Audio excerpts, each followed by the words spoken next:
In one narration, which is also sahih, the Prophet ﷺ said, there are no days in which good deeds are greater.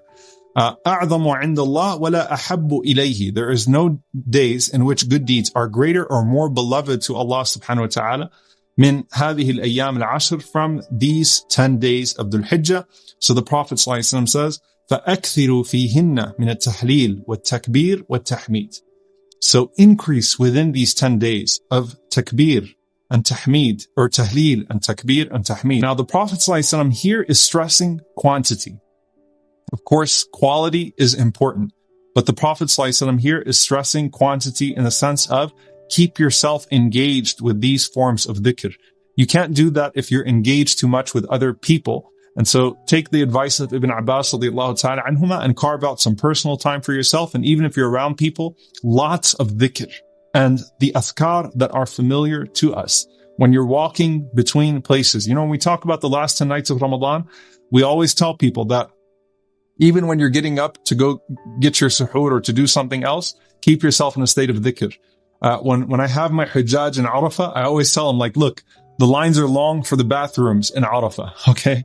Even when you're standing in line, keep yourself in dhikr. Don't just take a break, say, all right, let me go ahead and just start having a conversation. No, those are precious hours. Keep yourself engaged and busy in dhikr.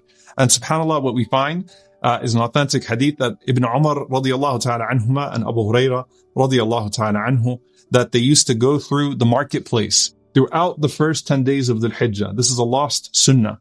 And they would shout out takbir. They would shout out Allahu Akbar, Allahu Akbar, Allahu Akbar, prompting the people, even as they were in the marketplace, to say Allahu Akbar.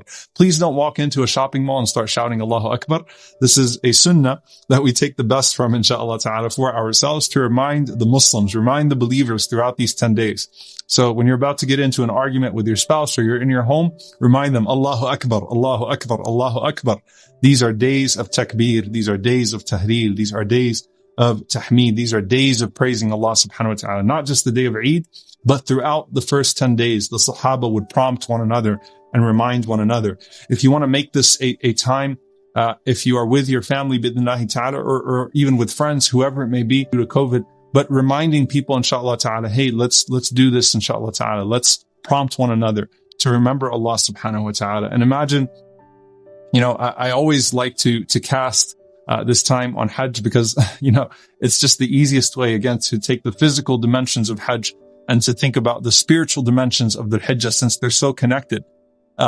When you're in a bus that is on its way to the Kaaba and you're in ihram and there are people that are doing talbiyah throughout, labbaik Allahumma labbaik, that is a game changer. That keeps everyone engaged and reminded to keep on doing so. It's just, subhanAllah, a natural function of us that, even if I'm half asleep and I see someone next to me and they're going, labbaik Allahumma labbaik, labbaik la sharika laka labbaik, then I'll start doing it as well.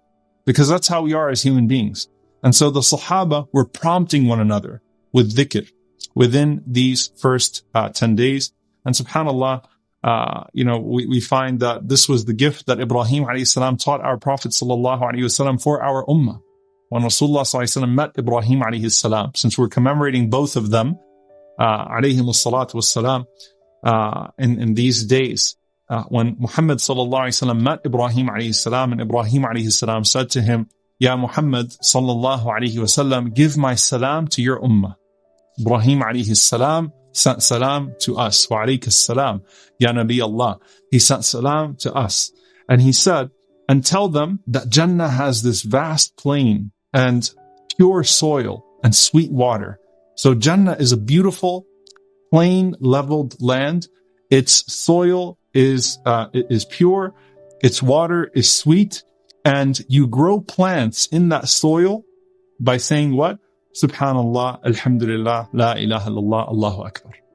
Every time you say that, your land in Jannah is increasing in real estate and in value because the trees are popping up in Al-Jannah for you. Every time you say, Subhanallah, Alhamdulillah, La ilaha illallah, Allahu Akbar.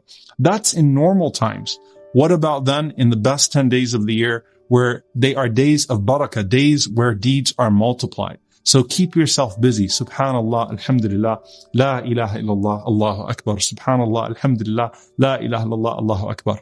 Look, the simplest way that I can give you, inshallah ta'ala, is take a number for each one of those adhkar. And of course, the things that are, done on regular days. So for example, 100 times each one of these forms of dhikr, right? If you can do 100, do 100. If you can make it 200, do 200. If for the sake of these days, you say, I'm going to make them 1,000 each, inshallah ta'ala, but I'm going to put a number on myself, and then I'm going to try to do even more than that number, bi'idhnillahi ta'ala, then do so, because these are the best days of the year to do so, bi'idhnillahi ta'ala. Subhanallah, walhamdulillah, wa la ilaha illallah, wallahu akbar. Keep on doing so, bi'idhnillahi ta'ala.